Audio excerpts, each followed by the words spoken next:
আউযুবিল্লাহি মিনাশ শাইতানির রাজিম বিসমিল্লাহির রহমানির রহিম। পিচ ঢালা পথ চলাচলে রাখিব নিরাপদ, এই প্রবন্ধর মধ্য দিয়ে আজকের ভিউয়ার্সদের জন্য যে ভিডিও শুরু হচ্ছে, সেই ভিডিওর প্রথম অধ্যায়। আমি কামরুজ্জামান খান, সভাপতি Bangladesh covered van truck trailer শ্রমিক ইউনিয়ন, রেজিনং B2076, ICT কমলাপুর, ঢাকা। প্রচার ও প্রকাশনা সম্পাদক বাংলাদেশ সড়ক পরিবহন শ্রমিক ফেডারেশন এবং পেশায় একজন ড্রাইভার। 1989 সাল থেকে এই পেশায় নিয়োজিত আছি। আজও পর্যন্ত সড়কে জীবনের শুরু থেকে পথ চলে আসছি। তাই সড়কে নানাবিধ দুর্ঘটনা, নানাবিধ সমস্যা এবং সড়ক মৃত্যুর ফাঁদ, এই মৃত্যুর ফাঁদে প্রতিনিয়ত বাংলাদেশের অগণিত মানুষের প্রাণ নষ্ট হচ্ছে। আজকে উপলব্ধি হয়েছে যে আসলে আমাদের কি করা দরকার, আমাদের কি করা দরকার,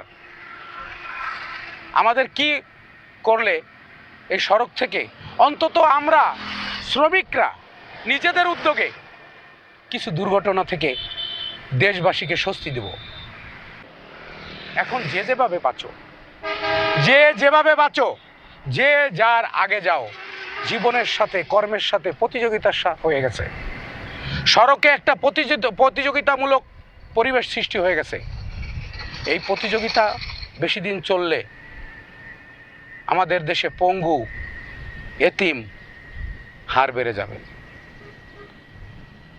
আমাদের সড়ককে বলা হয় মরণ ফাঁদ, ট্রাককে বলা হয় ঘাতক।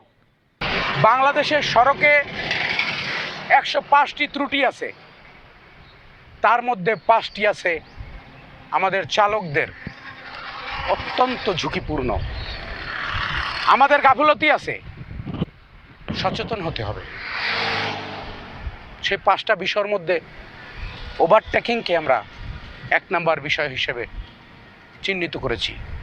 ঝুঁকিপূর্ণ ওভারটেকিং অ্যাক্সিডেন্টের প্রধান কারণ হিসেবে আমরা চিহ্নিত করেছি। তাই শ্রমিকদেরকে প্রচার করার জন্য 5টি বিষয় আমরা সতর্ক করে থাকি। তার 1 নম্বর হলো ঝুঁকিপূর্ণ ওভারটেকিং।